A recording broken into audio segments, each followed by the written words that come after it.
Esto es la carátula interior del nuevo álbum. Se llama Accident of Birth. Maybe this is very obvious. So what's the meaning of accident of birth? I can think about like you were born together in a way in a Number of the Beast, but maybe that's not the explanation. Yeah, well, it's one explanation. There's lots of accidents of birth, and I was an accident of birth. You know, I mean, this is a Catholic country, isn't it? Now, this will really piss everybody off. See, my mother tried to have an abortion, and it didn't work, and so I was an accident of birth. So I thought that was kind of, well, not amusing, but to find out about it at the age of, you know, 30-something, was like, wow, good name for a record. Then I thought there was lots of, the way that the record was born was an accident, because I didn't intend to get rid of Skunk Works, but it happened, so that was, and then getting back together with Roy was, you know, nothing was planned. And so everything came together accidentally, and it was really cool. As Roy mainly focused on the music part, you took the part of in charge of the lyrics and all the name of the album, Accident of Birth, and all the ideas of. Well, you can't really separate the two things out. I mean, yeah, I write the words and a lot of the tunes, and I wrote, you know, one or two bits of guitar. I stress one or two, you know. But in general, that's the way it kind of worked out. And I like working that way because I get off on guitar players. You know, I really like getting off on riffs and trying to add something to it and build on it, you know. And there's Roy and Adrian are great guys to work with because they understand melody and they understand space. You know, you've got to have some space in the song, even some really fucking kick-ass, steaming, driving song. You've got to have a groove in it, and there's got to be some space for things to happen. That's what's different in this band to a lot of other metal bands, is that there's a heartbeat to it. You know, even when we're playing real fast and everything else, it's not, the rhythms aren't kind of jagged and, you know, ugly. They're like real smooth and powerful, you know. You wanted a video and then place it right here in the middle. Maybe it's a song you like, the video you like the most. Which is the song that... Well, it's not the video. Actually, I haven't even seen this video yet because we've been on the road since they edited it. But we just thought we'd put it in the middle, so we'd make sure we had a heavy one at the end. You know, some in. This is a pretty cool song. We actually did it in Spanish as well, but not on the video. By the time we did it in Spanish, we'd already shot the video. But this is Man of Sorrows, and it's about the childhood of a guy called Aleister Crowley, who spent his whole life trying to be the Antichrist. Hey, sorry about that. The Pope's not going to like this show, is he? I have Man of Sorrows and Headbangers. What is Adrian Smith doing right now? Because we know you're still working in the Psycho Motel project, and which are your future plans? Your second album is going to be released soon. Well, it's out in Japan. It came out in Japan 2 months ago. We're going to get it out at the beginning of next year, and I'm going to be doing some touring at the beginning of next year, sort of February, March, April time. And we have a new singer, so it's a lineup change from the first album. But I'm pretty excited about the album. It came out very, very well. What are you gonna do in terms of your the live show? What are you playing now in Santiago, for instance? In terms of including all Maiden songs, because the two of you are together. Yeah. Well, Well, we wanted to do a few. I mean, as long as they fit in with the new stuff we're doing. Obviously, the set is built around the new record. You know, that's the most important thing. We chose some Maiden songs that fit in with the new stuff we're doing, and we're having fun playing them, and the audience enjoys listening to them. We haven't got a problem playing, you know, old Maiden stuff. The stuff that, you know, Bruce and I wrote when we were in the band, you know. You'll enjoy it. We enjoy it. And as we're watching now, or we're gonna watch a video from Skunk album, Back from the Edge, what was the thing that it didn't work with the Skunk in terms of the band, maybe the music, or the way you were feeling? And well, first of all, I mean, everybody knew me as being this kind of old metal singer, and the kids who were in Skunkworks were very much into the kind of, you know, alternative thing and everything.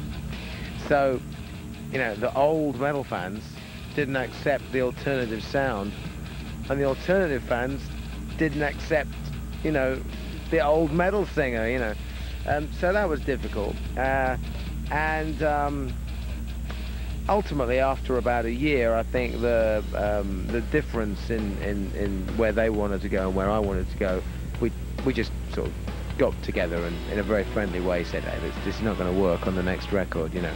But having said that, I think Skunkworks a really cracking record. I think it's a really good record, and it's not one that I regret doing, because we did some great music, and maybe it's just kind of anecdotal evidence, but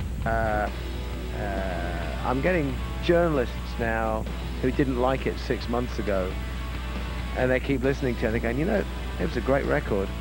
It's a shame we never gave it good reviews at the time.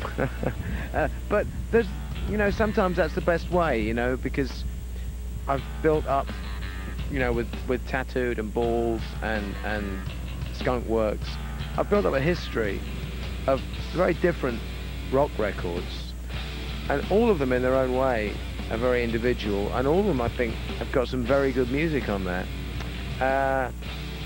It's led up to Accident of Birth. I couldn't have made Accident of Birth without doing Skunkworks, and you know, so it's just built up to this, and now it's so good live, you know. I mean, the band, all of us, is so good it's stupid, you know, and I just get this huge, I can't believe some nights I'm playing with it, and I haven't had a feeling like that since the very first time I went out touring with Maiden on the Number of the Beast tour, when it was just like there was somebody else on stage with you some nights, and it was like, wow, where is all this vibe coming from, you know? And it's a real trip, and I think we can do it again on the next record. We're going to try anyhow. This is an amazing video. This is an amazing video, the Back from the Edge video. Yeah, Good lungs. Yeah. It's a Water video. It's all one take. It's all one take. Es decir, está todo hecho de una toma. Back from the Edge, the Skunkworks, Bruce Dickinson. Bueno, ya saben, Bruce Dickinson está de vuelta con un nuevo álbum que se llama Accident of Birth, y nos encontramos con él de nuevo para entrar también en un periodo que tiene más que ver con heavy metal, and in a way you're doing something just to we were talking about this. AC/DC was huge on tour in Latin America. Kiss brought the whole thing, and Motley Crue is back, although it has nothing to do with Iron Maiden. And maybe this is gonna sound like real stupid, but is there any chance of Iron Maiden getting back together? What do you feel? No, like no, never. Well, here's the deal. We made great music for many, many years, and I don't think you can relive that by just getting back together again. I don't think that the reputation of Kiss has really, a lot of people went to see them, but I'm not sure that musically it's done them a great deal of good, you know. It's a one-time thing, and all the kids who went, hey, I never saw them live, come out, they go see them, and they say, okay, that's it, and then they're not interested in Kiss ever again, because they went, oh, I saw them now, and it was okay, you know. So I want to keep Maiden, the memories, kind of special, and I mean, it's not always true. I mean, you know, maybe when the Black Sabbath thing gets back together, that'd be really cool, you know. I mean, but so it can happen, but in general I'm very skeptical about reunions. In any case, Steve doesn't want to do it. He's making music now very, very different to what we're doing on Accident of Birth. You can hear the difference, and that's cool because people can follow both bands. There's no law that says you have to take sides. It's not about that. It's just about rock and roll. Enjoy yourself. Have fun. Are you still in touch? I heard that you work with Dave Murray in one song, and are you still in touch with the guys from Maiden? I mean, maybe answers from. I've been, excuse me, I've been friends with Dave since we were 15 years old, you know, so we're always going to be friends. And Dave actually came down and played on the new Psycho Mattel record. You know, I thought it'd be nice for just the vibe, you know, to play with Dave. We do some harmony stuff, and, you know, on one song, which is cool. I see a bit of Nico. Nico came to see the show when we played in London. You know, it's all pretty cool, you know. Yeah, we see each other. Yeah. Yannick's. Again, I mean, I've known Yannick since I was 19. Yeah, but before that, I mean, I first met Yannick when I was in Samson, and he was in White Spirit, and we were on the same bill together, and we just kept in touch over all those years. And he lives like 500 meters from me, so we just, you know, we go out when I'm home, and when he's home, you know, we go out all the time, you know, just down the pub. Just the usual stuff, you know. That's the good thing about, like, I watched Iron Maiden a couple of times in the last tour, and they were playing very cool places, like 500 in the United States, yeah. The Edge, Fort Lauderdale, yeah. Cool places, and I just got the same impression. I mean, there's some certain element of coolness about playing, like, not here in Latin America, but in the US, play like small clubs, feeling that rush again.